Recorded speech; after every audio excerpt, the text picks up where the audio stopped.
Hi everybody, my name's KC Bartley, own Professional Home Inspections, LLC, Northeast Tennessee, Kingsport, Tennessee area. Been meaning to get on here and do this for way too long, for years actually, but wanted to give you all a template overview.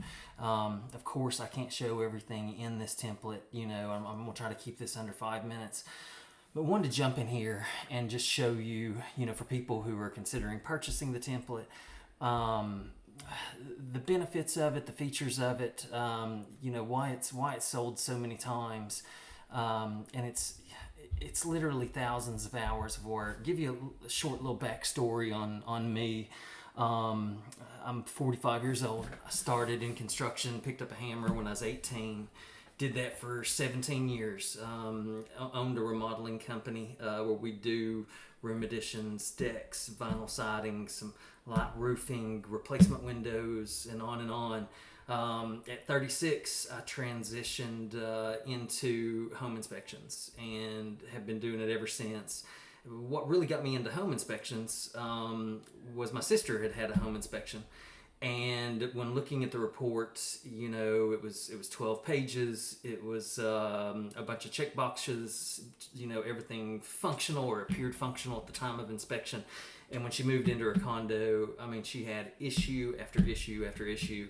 And I knew right then that I wanted to bring more thoroughness, into the industry, at least in my area. And so that's what this template is just my best attempt at being the most thorough I can possibly be. And we'll just jump in here and I'll show you kind of a few things that I've done. The template is based on, and I don't want to scare people by saying code, but it is IRC, right here. I've read as much as I can, anytime I've got to reference something, I've got code check, I've got IPC, NEC, I've read the DCA 6 front to back, I can't tell you how many times. So everything is going to be based on those standards, as well as manufacturer's installation manuals, for vinyl siding, the VSI, the Vinyl Siding Institute, metal roofing, you're going to have a source there. So anything in this template is backed up with a source. Why I didn't want to scare people with code is you can't inspect a 1940s home to today's code, but you can still recommend upgrades for safety and what have you. So nothing references code. Everything will say, repairs are to be conducted as needed for proper operation or for safety, what have you. But let's jump in here a little bit. And, my sample report's going to be the best way to kind of show you the finished product. But people are always wanting to see a glimpse of the template, and there's not a way to do it unless I do it in this manner. But let's jump in here and I'll show you a few things that I do that's maybe a little different. Let's go into, I don't hide limitations behind the limitations tab in Spectora. So I will designate deficiencies or limitations in the informational sections with these designations here: LMT limitation, EXCL excluded, safety concerns, aged items, what have you. I would rather people know what I couldn't tell them while they're reading this report without having to click through buttons. So let's go through, give a sample of that. Let's go into decks here. And so structural assembly not visible, clearance. You're going to click on that. LMT telling them here's a limitation. The structural assembly for the reference deck was not visible due to the deck's proximity to the ground. The condition of this deck is excluded from this inspection. And to always location tag. So you're going to see referenced deck, referenced areas is throughout this template, because location tags are the beauty, the most efficient tool within Spectora is selecting a narrative and then having that narrative work with those location tags to denote the location. It's just huge. Let's do an example of that. Let's jump into electrical. Let's go into receptacles. And let's say something easy. Receptacles not functional. The receptacles present in the referenced areas that were not functional at the time of inspection. These may be associated with a trip GFCI receptacle or an unfound switch. If so, the trip receptacle or switch was not found. Repairs or replacement is needed for proper operation is recommended to be performed by a licensed electrician. Spitting out a little slur in here today, guys. Apologize for that, but this is how every deficiency inside of this template is going to be worded. It's going to say what was wrong,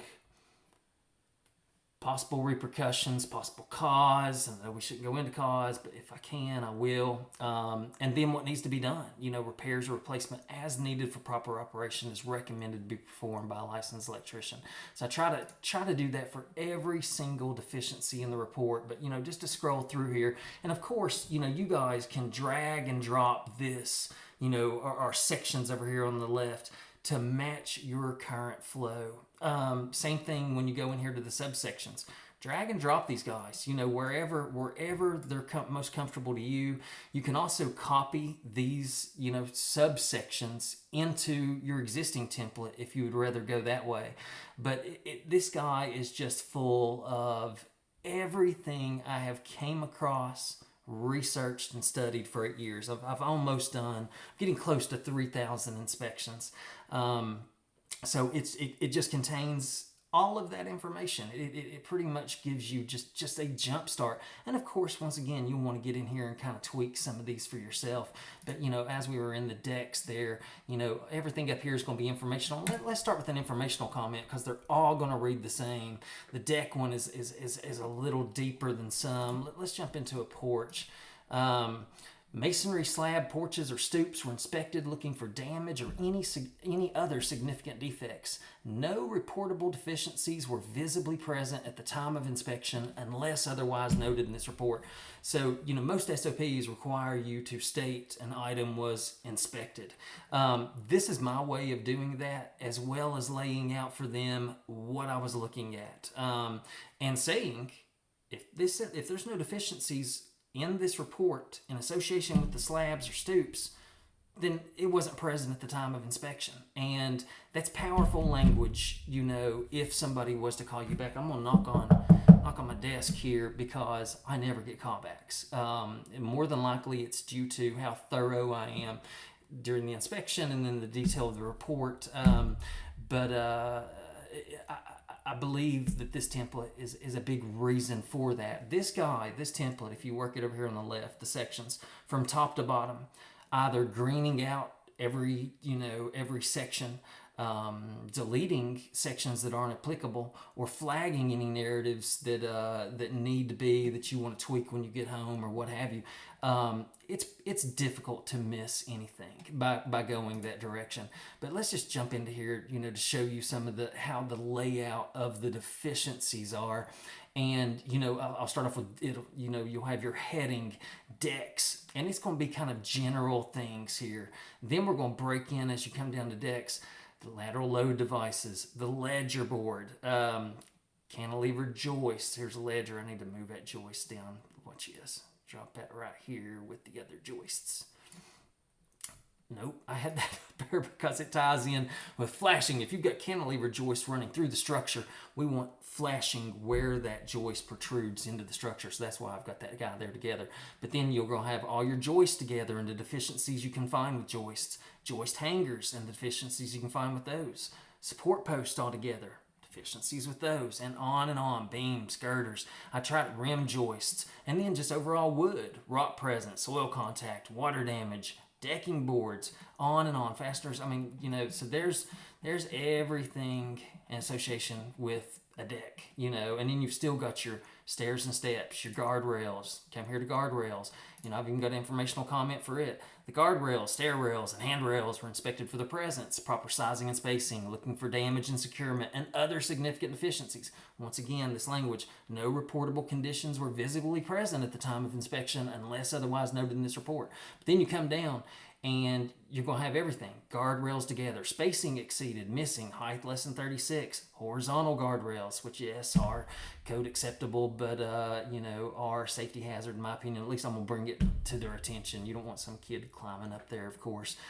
Loose guardrails, then you come down, guardrail, balusters, stair railing, handrails, and then a few other little guys here. Jump into the roof section, how I've kind of laid it out. Got a bunch of informational comments here on shingles. Come down, start with damage, go into prior repairs, some underlayment, some pitch, some deficiencies you're going to see in relation with age, deficiencies with fasteners, deficiencies with granules, the surface of the shingles altogether, and then installation deficiencies. You get your rack, your improper stagger, architectural used as ridge cap. It's just on and on and on, guys. The exterior section has a lot to it. So I used to have these all as optional over here under the subsections, brick, ASV, fiber cement. But when you set it as optional, it's not pulling the default photos in with it. So I'm actually deleting what's not at the house.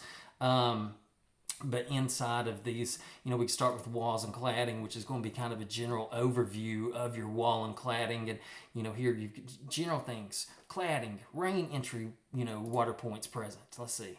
There were areas present that can potentially allow rainwater to infiltrate behind the wall cladding. An evaluation of the wall cladding is recommended to be conducted by a qualified siding contractor with repairs made as needed to prevent water infiltration from occurring behind the cladding. So it's a common sense, I've went common sense with this, but also just telling people, what's going on. But we've got a lot of little things here just in the cladding section. Then we can jump into these subsections, vinyl siding, got a bunch of, defects in association with it. ASV, which you guys know if you're running across it in your area, it's horrible. This is all going to have MVMA, images in association with it. Any of this is going to be based on the MVMA. I'm EDI level 1 and level 2 certified, so any of my EIFS, ASV, fiber cement comments are going to be based on EDI standards and the experience I've learned through EDI. But you've got a lot of stuff here with EIFS. A lot of it can kind of be overall. Two other sections I'm going to jump into because there's just so much to this guy. It's on and on and on as far as, let's jump into, a bunch of reasons why I'm not going to remove the cover. I always remove the cover if safe to do so and not blocked by personal belongings. But then once you jump in here, all these deficiencies in association with the cover, then with the panel, then you come on down and SECs, neutrals, EGCs, lugs, wiring, and then some other comments. That branch wiring, did we jump into that a minute ago? A ton of deficiencies I have in here, just kind of explaining, different things can be wrong with branch wiring, which we see all the time. But these two sections here, water, moisture, and condensation, cracking, settlement, and movement. My opinion, the two biggest things that's wrong with a house is the biggest unknowns as far as repair costs is when you got water coming in, below grade or wherever it is, and then indications of movement, settlement, what have you, and it's also high liability items for us. But you come in here and I give a general overview on what we're looking at with cracking, settlement, and movement, and then go through each portion of the home. So you go into interior areas and let them know, hey, were there indications of cracking, settlement, or movement present? Let them know what we were looking for. But then you come down, you've got all your cracking, getting everything, floors unlevel, ceiling cracking, everything in this section. Same thing with your foundation walls. Run down here and you've got, I either consider cracking minor, borderline, or outside of tolerances. With always, with their concern, recommendation for evaluation, because a foundation contractor is going to quote a repair on any crack that there is. And this WMC, water, moisture, condensation section is kind of the same. All your plumbing leaks, throughout the structure are located right in here. You come into plumbing leaks, faucet, just wherever you've got a drip leak, under sink plumbing, bathtubs, shower heads, water valves, toilets, everything's right here, and I've tried to group it all together pretty well. Come into your foundation section. I'm a big building science, believer, and trying to study a lot into that. So I've got a lot of information on condensation and, in the attic area, in the foundation area, in interior areas. And so in your WMC section, just a lot of things that when we see indications of past moisture, or even if we've got standing water, whatever it is, I try to have us a comment here. I've jumped around a whole lot. That's probably why I've not made this video in so long, because I'm not a great explainer, I guess, as far as the capabilities of this guy. I know that I've sold it, you all, coming up on 500 times. Anybody that's bought it can attest to how much it's helped them in the detail and how it's helped their business and freed up so much time. Guys, this is thousands and thousands of hours of work. If you put your value of an hour at $50, you're going to pay for this guy 10 hours of work, and you've paid for this guy at $5.25, for which I sell it for. Sorry to ramble so much. I hope this helped out some. I did this totally unscripted. Maybe next time I'll get me some bullet points laid out and hit things a little bit better, but just wanted to kind of show you all the back end and just how in depth this guy is. I know it can kind of seem overwhelming. Once you get into it, this guy becomes like the back of your hand, and it really saves you a lot of time. Guys, feel free to reach out to me. Give me a phone call on the website, email, text message, Facebook message, any questions or any way I can help you. Thank y'all for watching through this, and I hope you have a great day. Bye-bye.